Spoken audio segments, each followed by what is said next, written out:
The Thursday afternoon session in the National Assembly was full of anxiety as members of parliament from both political sides waited with bated breath for the pronouncement of the House Speaker Moses Wetangula on the matter of which side wields the majority.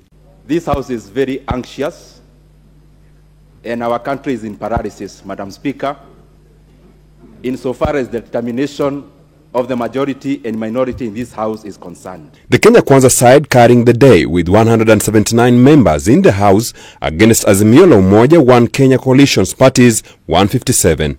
This by implication indicates that the Kenya Kwanza coalition is the majority party and the Azimio la Umoja One Kenya Coalition party is the minority party in this House.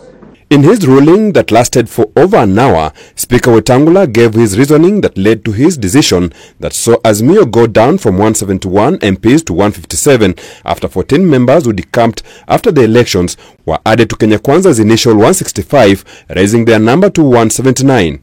There are no timelines prescribed for activities after the election date. From the provisions of the Act, it appears that a person is at liberty to join and leave political parties as long as they notify the registrar of their actions. He cited that no member was elected or nominated to parliament on Azimio ticket, but rather those of the various constituent parties that make up the coalition party.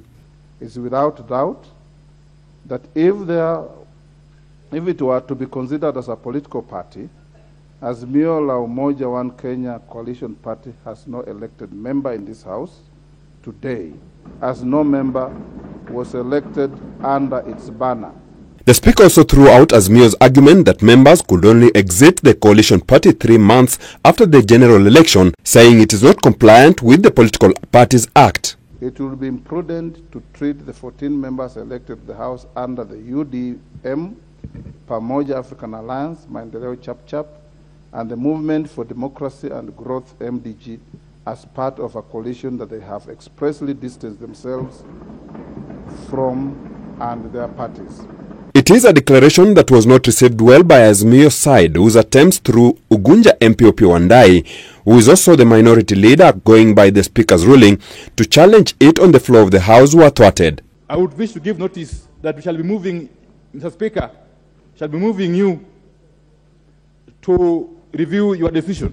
Once the Speaker makes a ruling such as the one I have made, is not subject to debate, it is not appealable, and it stands as it is. The members then took their frustration to a media address where they expressed their dissatisfaction. We don't agree with it, and we think this is a wrong beginning of the 13th Parliament. Because these matters are in court, they're in constitutional court, he has decided that he is the court, he is the registrar, and he is the Speaker. Now, this is a very dark day for our country. In my view, the Speaker's ruling is null and void because it violates the law, it violates the Constitution. This is a matter we are not going to leave, and this is a matter that we must pursue. On the other hand, Kenya Kwanza MPs led by their majority leader Kimani Ichung'wah celebrated the Speaker's ruling, terming it Solomonic. From the Speaker's ruling, it is quite clear that it was also clear in the Speaker's mind and in many Kenyans as to who the majority is in the 13th Parliament. Tunataka tuambie Wakenya kwamba sisi sasa ni wakati tunataka kuanza kufanya kazi. Hatutaki side shows, hatutaki contest ya vitu vidogo vidogo hata huku bungeni. The next course of action by the Azimio side is still unclear on whether they will seek the court's intervention or not. With the majority and the minority contest now dispensed with, members of the 13th Parliament can now make progress in the House businesses that had been stalled by the stalemate.